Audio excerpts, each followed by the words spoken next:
মহাৰাজ এইকেইটাই ল'ৰা ছোৱালীকেইটা আপোনাক যে মই কৈছিলো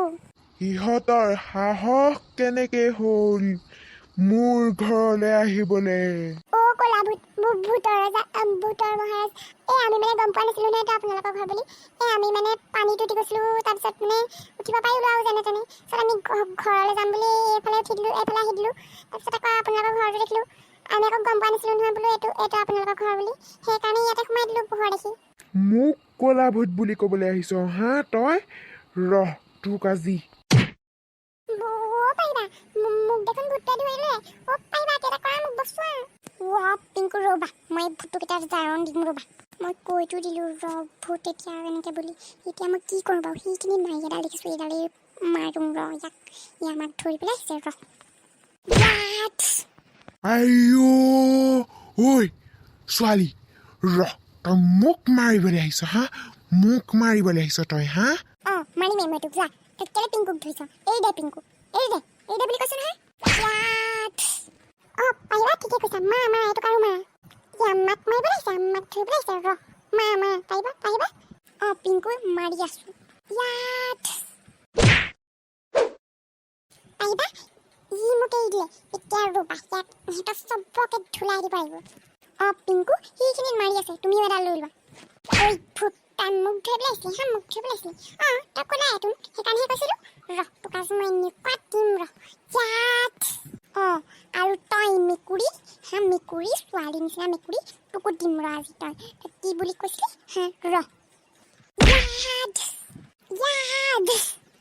আইও মোক পেলাই দিলে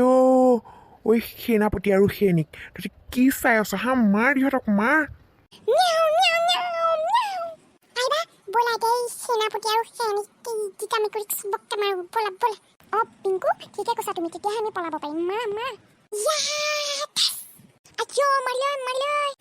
পালি আমাক যাবলৈ নিদিলি পিংকু ব'লা এতিয়া আমি পলাওঁ মেকুৰীকেইটা ইয়াৰ পৰা পলালে আৰু ইহঁতি চব পৰি আছে ব'লা ঐ সেনাপতি ধৰ ইহঁতক পিংকু সোনকালে ব'লা পিংকু চোৱা মা দেউতাহঁতো আহিলে চব আহিছে একদম আমাক বিচাৰি পেলাই আমি মা দেউতাহঁতকো লগ পাই গ'লো এতিয়া আমাৰ চিন্তা নাই আৰু পাৰিবা আইতা মোৰ ল'ৰা ছোৱালীকেইটা দেখিছনে তহঁতি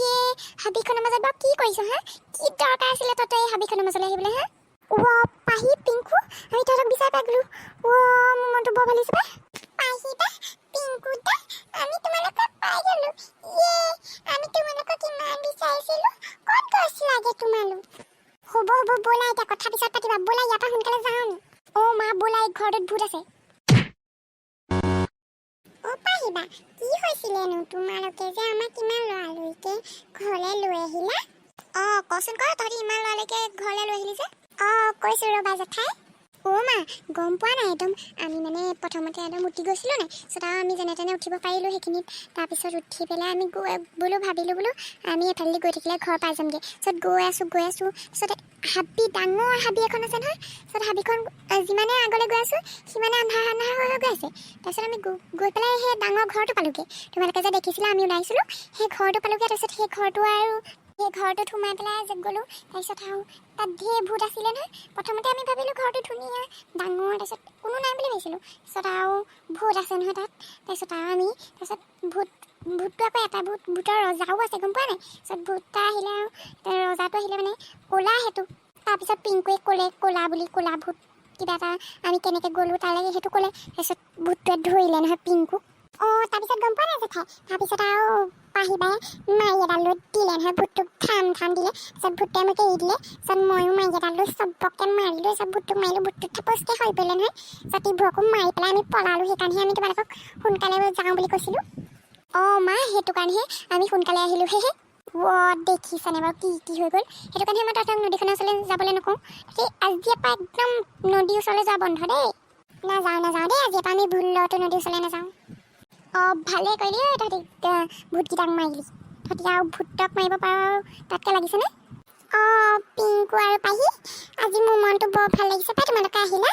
কালি এপাহে তোমালোকে সেই হাবিখনত ঘূৰি ফুৰিছা এতিয়া ব'লা চবেই ভাত খাই লোৱাগৈ তাৰপিছত শুব লাগিব আৰু ভাগৰ লাগিছে নহয় তোমালোকৰ ভোক লাগিছে